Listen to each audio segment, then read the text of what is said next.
கோலாலம்பூரில் சனிக்கிழமை நடைபெறும் தூருன் அன்வார் பேரணியை தவிர்க்குமாறு அரசு ஊழியர்களுக்கு அறிவுறுத்தப்பட்டுள்ளது.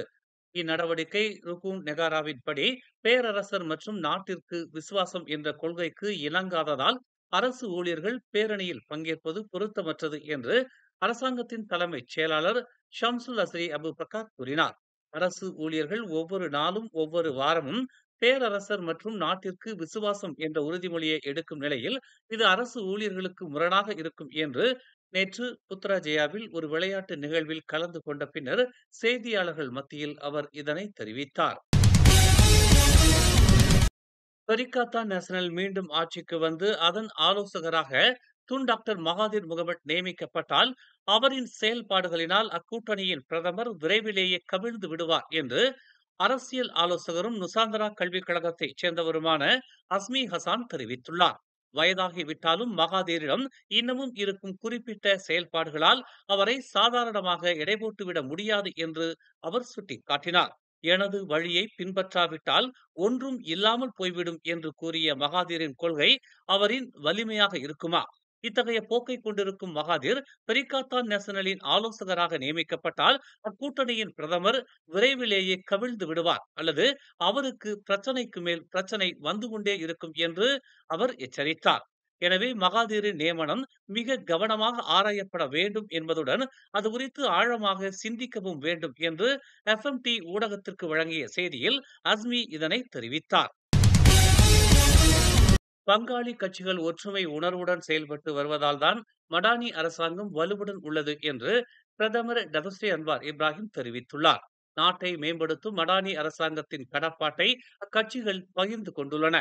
அரசாங்கத்தில் இடம்பெற்றிருக்கும் கட்சிகள் வெவ்வேறான கொள்கைகளையும் நிலைப்பாட்டையும் கொண்டிருக்கும் அக்கட்சிகளிடையே நிலவி வரும் ஒத்துழைப்பும் ஒற்றுமையும் ஒப்பற்றதாகும் என்று அவர் கூறினார். ஒற்றுமை உணர்வை மேலோங்க செய்வதற்கு ஆதரவளித்து வரும் துணை பிரதமரும் தேசிய முன்னணியின் தலைவருமான Datuk Seri doctor Ahmad Zahid Hamidi, சரவாக்கின் ஜிபிஎஸ் கட்சியைச் சேர்ந்தவரான டத்துஸ்ரீ ஃபடிலா யூசுப் மற்றும் இதர சகாக்கள் அனைவருக்கும் நன்றி தெரிவித்துக் கொள்வதாக அன்வார் தெரிவித்தார். போர்டிக்சனின் கம்போங் பச்சித்தானில் நடைபெற்ற மடானி அரசாங்க நிர்வாகத்தினர் மற்றும் நாடாளுமன்ற உறுப்பினர்கள் உடனான சந்திப்பு நிகழ்ச்சியில் உரையாற்றிய போது அன்வார் இதனை தெரிவித்தார். இம்மாதம் 26ஆம் தேதி பெரிகாத்தான் நேஷனல் நடத்தும் பேரணியினால் பிரதமர் டதஸ்ரீ அன்வார் இப்ராஹிமின் அரசாங்கத்தை கவிழ்த்துவிட முடியாது என்று பழம்பெரும் பத்திரிகையாளர் காரிர் ஜாசின் கருத்துரைத்துள்ளார். அடுத்த பொதுத் தேர்தல் நடைபெறுவதற்குள் அன்வாரை கவிழ்க்க வேண்டுமென்றால் நாடாளுமன்றத்தில் அவருக்கு பெரும்பான்மையான உறுப்பினர்களின் ஆதரவு இல்லை என எதிர்க்கட்சியினர் நிரூபிக்க வேண்டும் என்று அவர் குறிப்பிட்டார். அன்வாருக்கு நாடாளுமன்றத்தில் பெரும்பான்மை ஆதரவு இருக்கும் வரையில் பேரணியினாலோ ஆர்ப்பாட்டத்தினாலோ கண்டன ஊர்வலத்தினாலோ அவரை பதவியில் இருந்து இறக்க முடியாது என்று அவர் கூறினார். கோலாலம்பூர் அனைத்துலக விமான நிலையம் உட்பட நாட்டின் பல முக்கிய நுழைவாயில்களில் வெளிநாட்டு வருகையாளர்களுக்கான தானியங்கி கேட் முறையில் நேர்ந்த இடையூறுக்கு கீழறுப்பு செயலோ இணைய தாக்குதலோ காரணம் அல்ல என்று மலேசிய எல்லை கட்டுப்பாடு மற்றும் பாதுகாப்பு முகமையின் தலைமை இயக்குனர் சுகைலி ஜைன் தெரிவித்துள்ளார். மலேசிய குடிநுழைவு துறை மற்றும் அனைத்துலக அமலாக்க முகமை ஒன்றின் பாதுகாப்பு தரவுத்தளம் ஆகியவற்றுக்கு இடையிலான ஒருங்கிணைப்பு தொடர்பில் ஏற்பட்ட இடையூறு இதற்கு காரணமாக இருக்கக்கூடும் என்று அவர் கூறினார்.